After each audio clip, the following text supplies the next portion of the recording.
حضرت حسین کے سر کو نیزے پہ چڑھایا گیا، میں تو وہاں نہیں تھا، جو مولوی صاحب وہاں موجود ہوگا اس کو پتہ ہوگا، بہرحال مجھے پتہ نہیں۔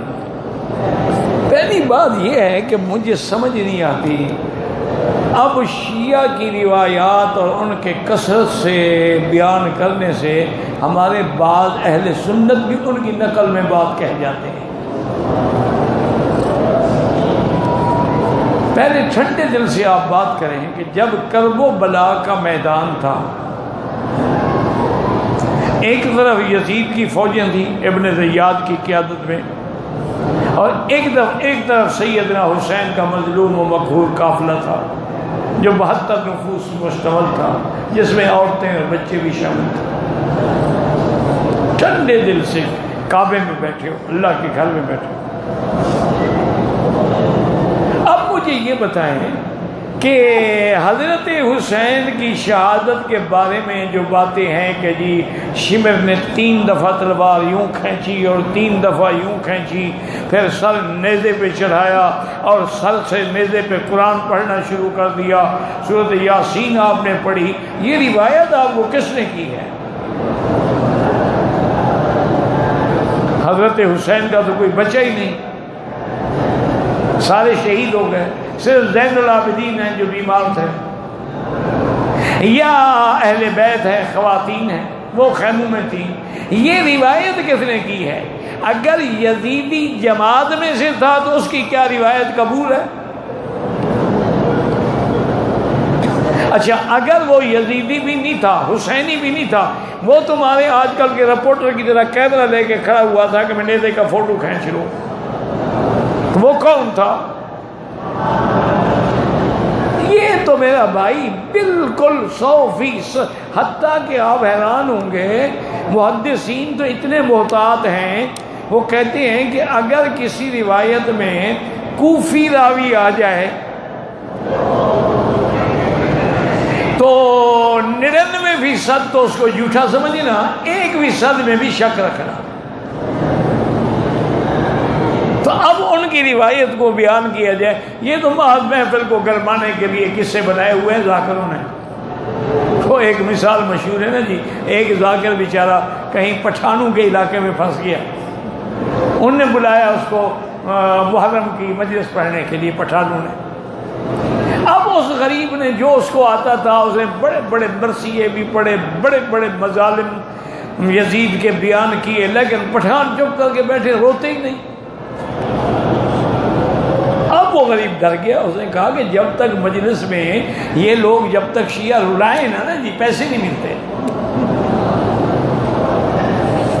ان کا سب سے بڑا کامیاب وہی ہوتا ہے جو مجلس کو پھڑکا دے ایک دفعہ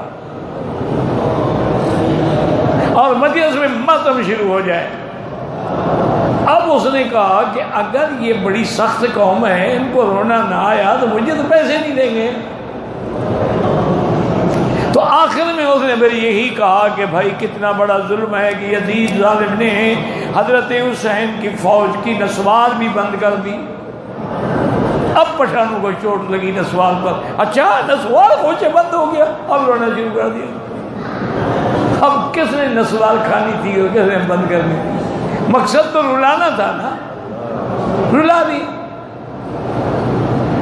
اسی طرح ایک ہوتے تھے شمسی، مظفر شمسی، شیعہ کا بہت بڑا لیڈر تھا، عطا اللہ شاہ بخاری کا عاشق تھا۔ شاہ جی رحمۃ اللہ علیہ کے دربار میں ہر قسم کے لوگ ہوتے تھے، کمیونسٹ بھی ہوتے تھے، دہریے بھی ہوتے تھے، شاعر بھی ہوتے تھے، عالم بھی ہوتے تھے، طالب بھی ہوتے تھے، اہل بدعت بھی ہوتے تھے، سب ہوتے تھے۔ شاہ جی مرنج آدمی تھے، ان کی مجلس میں سب بیٹھتے تھے۔ ایک بہت بڑے خطیب تھے، میں نام تو نہیں لکھتا ان کا، بتاتا ان کا۔ حضرت سے بے تکلفی میں کہنے لگا کہ حضرت میں نے سنا ہے کہ ملتان کے جوتے جو ہیں خود سے بڑے اچھے بنتے ہیں۔ انہوں نے ہاں بھائی ہے تو صحیح، ہم بلا لیتے ہیں کسی کو۔ انہوں نے کسی کو بلایا، موچی کو، اس نے حضرت کے پاؤں کی پیمائش لے لی۔ اس نے کہا حضرت ایک دن میں اچھی چیز تو پھر کم سے کم ایک ہفتے میں بنے۔ انہوں نے کہا ٹھیک ہے، میں ہفتے کے بعد آ کے لے لوں گا۔ جب جانے لگا تو دیکھو حضرت اجازت اگر ہو تو ہمارے اپنے گھر میں گائیں بھی ہیں، بھینسیں بھی ہیں، ہم خود اپنا خالص گھی بناتے ہیں، اجازت ہو تو میں آپ کے لیے کچھ گھی لے آؤں۔ اور میں کہا ٹھیک ہے، تم میرے دوستوں سے تو میں لیتا ہوں۔ وہ جب ہفتے کے بعد آیا نا جوتے دینے کے لیے تو حضرت نے اس کو خط لکھا کہ گھی لے کے آ جاؤ، جوتے تیار ہیں۔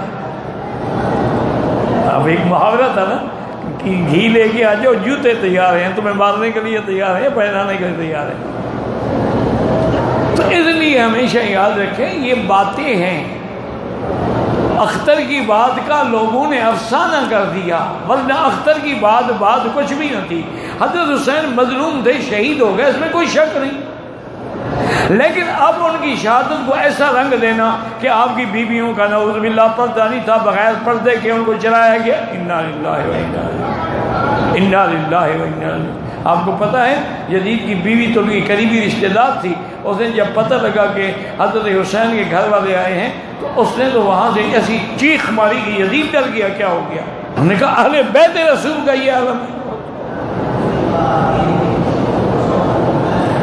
تو اس لیے بہرحال وہ مظفر شمسی کہنے لگا، انہوں نے کہا کہ حضرت ایک مجلس میں بہت بڑے بڑے لیڈر آئے ہوئے تھے، اب سب نے قصہ بیان کر دیا کربلا کا، آخر میں میری تقریر تھی، کوئی موضوع رہ نہیں گیا، میں کیا تقریر کروں؟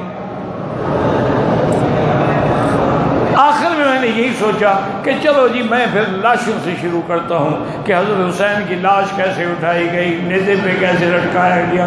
بہت لوگوں نے ماتم کا سنانا شروع کر دیا، کبھی علی اکبر کی لاش میں اٹھا رہا تھا، کبھی علی اصغر کی لاش اٹھا رہا تھا، کبھی حسین کے سر کو نیزے پہ لٹکا رہا تھا، کبھی حضور کے گھر والوں کو بغیر پردے کے یزید کے گھر میں دکھا، لوگ لوٹ پوٹ ہو رہے تھے، اور مجھے پتہ تھا کہ میں 101% جھوٹ بول رہا ہوں۔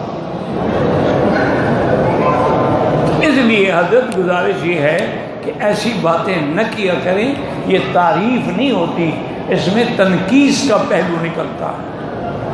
جو صحیح روایات ہیں وہ یہ ہیں کہ عبداللہ ابن زبیر کو جب قتل کیا حجاج نے، آپ کا سر مبارک جو ہے یہ باب اجیاد کے باہر اس نے لٹکا دیا کہ لوگ دیکھ کے عبرت پکڑیں۔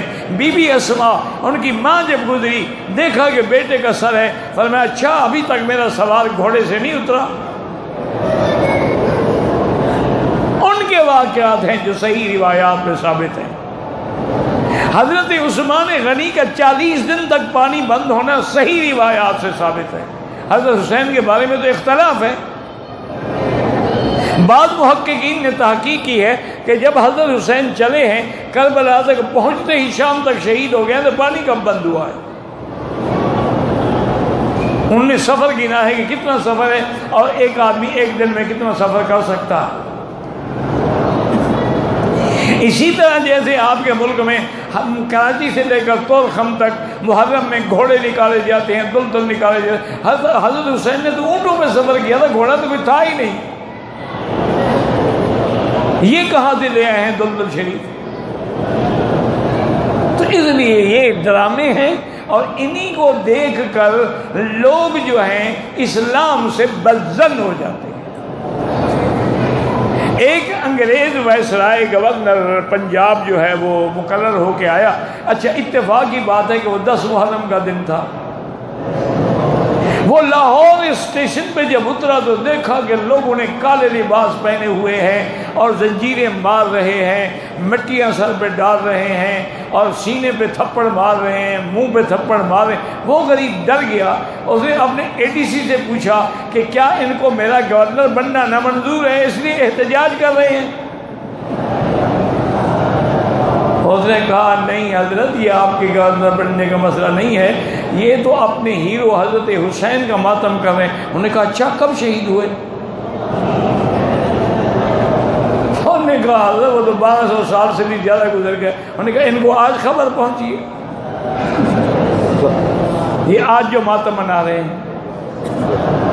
انہوں نے کہا حضرت نہیں خبر تو ہے بس۔ انہوں نے کہا پھر اس قوم کو کبھی اقتدار نہیں ملے گا، یہ ہمیشہ اسی طرح مار کھاتے رہیں گے کہ جن کو اپنا ہیرو بھی کہتے ہیں پھر اس کا ماتم بھی کرتے ہیں۔